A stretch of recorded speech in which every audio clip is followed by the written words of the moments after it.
Bapak Ibu Saudara yang dikasihi Tuhan Yesus, Shalom. Renungan kita hari ini berjudul Tetap Beriman. Di dalam Lukas pasal 18 ayat yang ke-8, Tuhan Yesus menyatakan, "Jika anak manusia itu datang, adakah ia mendapati iman di bumi?"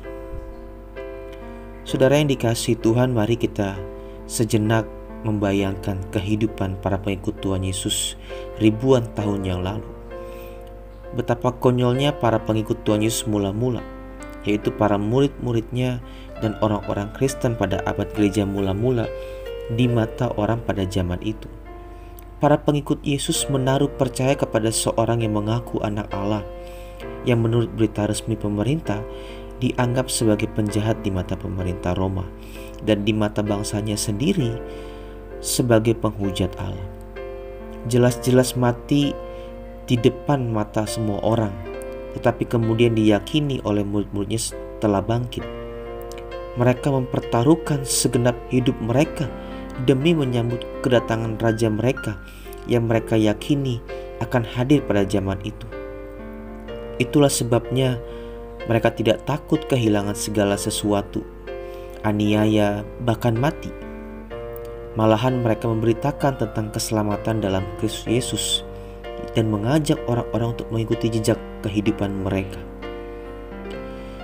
Berdasarkan sejarah kehidupan orang Kristen pada zaman Yesus dan abad mula-mula, Tuhan Yesus menyatakan, "Jika anak manusia itu datang, apakah ia mendapati iman di bumi?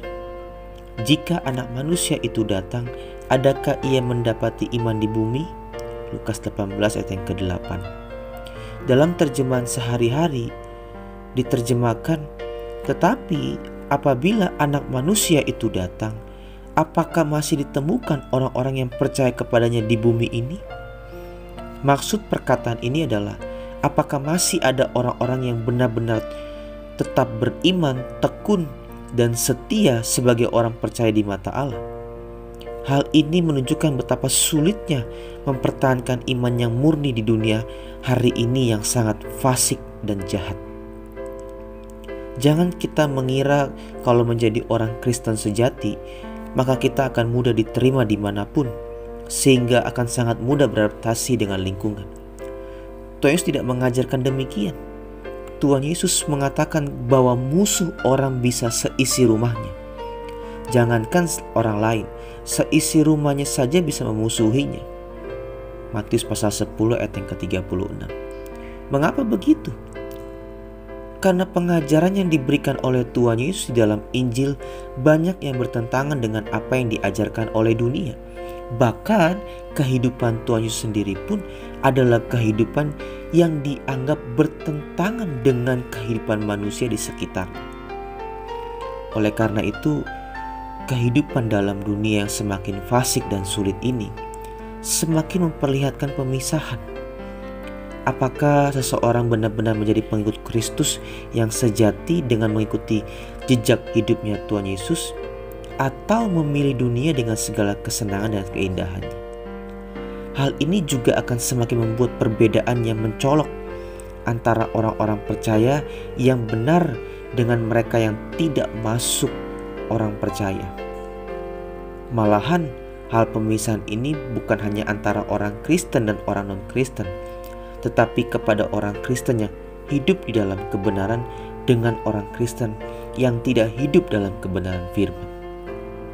Kehidupan di dunia yang semakin sulit dan fasik ini akan semakin memperlihatkan perbedaan yang sangat tajam, tidak hanya orang-orang Kristen dengan orang-orang yang tidak Kristen, tetapi juga dengan orang-orang yang disebut Kristen tetapi tidak hidup dalam kebenaran firman. Kehidupan di dalam dunia ini semakin tidak membaik. Banyak kesulitan yang terjadi setiap hari dengan berbagai bentuk kejahatannya.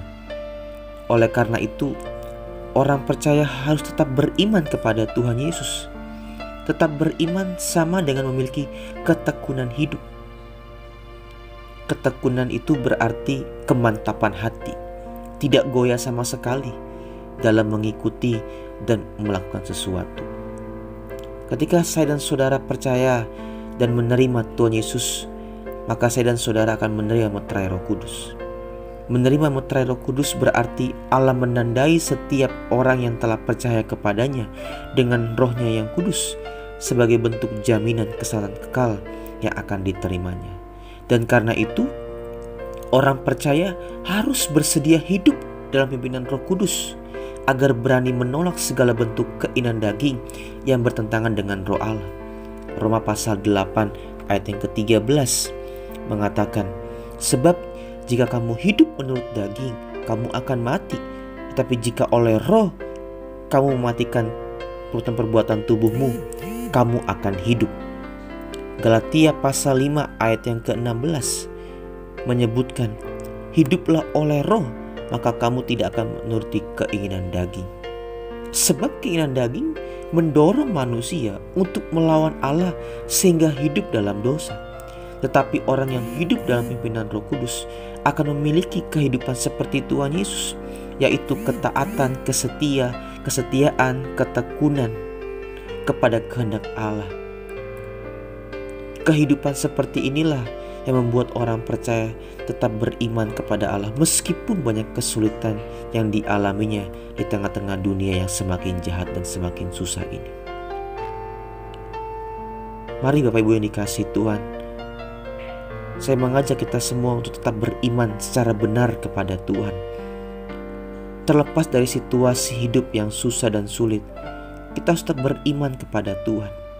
Kehidupan yang sulit dan semakin susah ini justru membuat orang percaya seharusnya makin beriman kepada Tuhan, makin mencari Tuhan, makin mengandalkan Tuhan, makin mendekatkan diri kepada Tuhan.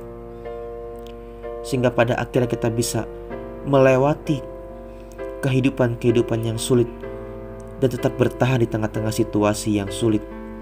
Dan iman kita tetap setia dan teruji berkualitas di hadapan Dia. Kiranya renungan hari ini memberkati kita semua. Amin.